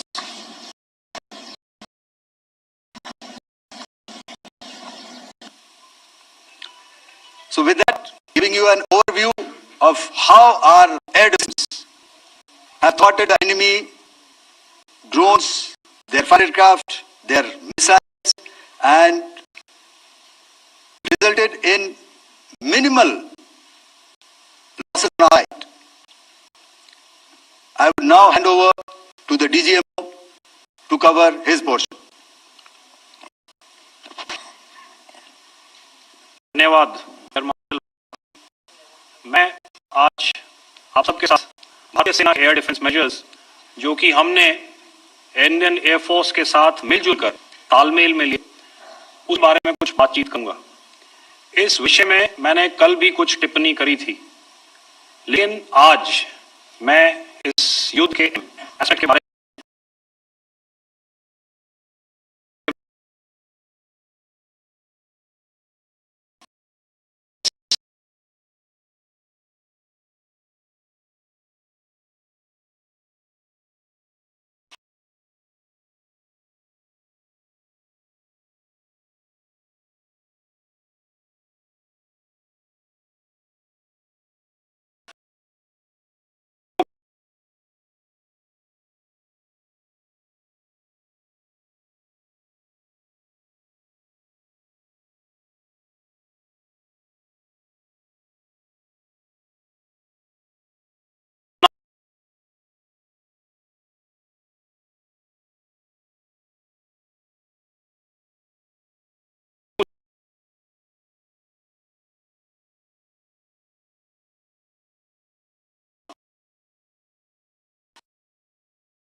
पाप का यह घड़ा भर चुका था। उसके बाद जो हुआ उसके बारे में हम कल विस्तार में बातचीत कर चुके हैं, क्योंकि संख्याओं पर नेशनल बाउंड्री को हमें पूरा अंदेशा कि पाकिस्तान का वार बॉर्डर के उस पार ही होगा। इसलिए हमने अपनी एयर डिफेंस की पूरी तैयारी पहले से ही कर ली थी। हमारी इवेंट में शामिल counter manned aerial systems, electronic warfare के साधन, एयर डिफेंस वेपन्स और इंडियन एयरफोर्स के इसी प्रकार के सिस्टम्स के साथ एक अनोखा मिश्रण किया गया। इसलिए आपने देखा कि जब अब पाकिस्तान एयरफोर्स ने हमारे एयरफील्ड्स और लॉजिस्टिक इंस्टॉलेशंस में 9 और 10 की रात को लगातार हमले किए, वो इस मजबूत एयर डिफेंस ग्रिड के सामने विफल हो गए। आपके सामने ग्रिड को एक तरीके से दर्शाया गया है। आप देख रहे हैं कि इंटरनेशनल बाउंड्री से कितनी लेयर्स देश सामर्थ्य और उसका संयम दोनों देखा है। मैं सबसे पहले भारत की पराक्रमी सेनाओं को, सशस्त्र बलों को, हमारी खुफिया एजेंसियों को, हमारे वैज्ञानिकों को, हर भारतवासी की तरफ से सैल्यूट करता हूं। हमारे वीर सैनिकों ने ऑपरेशन सिंदूर के लक्ष्य की प्राप्ति के लिए असीम शौर्य का प्रदर्शन किया। मैं उनकी के साहस को, उनके पराक्रम को आज समर्पित करता हूं। मेरे देश की हर माता को, देश की हर बहन को और देश की बेटी को ये पराक्रम समर्पित करता हूं। साथियों, 22 पहलगाम में आतंकवादियों ने जो बर्बरता दिखाई, उसे देश दुनिया को जोर दिया था। छुट्टियां मनाए मासूम नागरिकों को सर्वोच्च कर उनके परिवार के सामने, उनके बच्चों के सामने बेरहमी से मराना, यह आत्मा बहुत गहरा था, खुदा थी। ये के सद्भाव को तो गिनौनी कोशिश की थी। मेरे लिए व्यक्तिगत से ये पीड़ा बहुत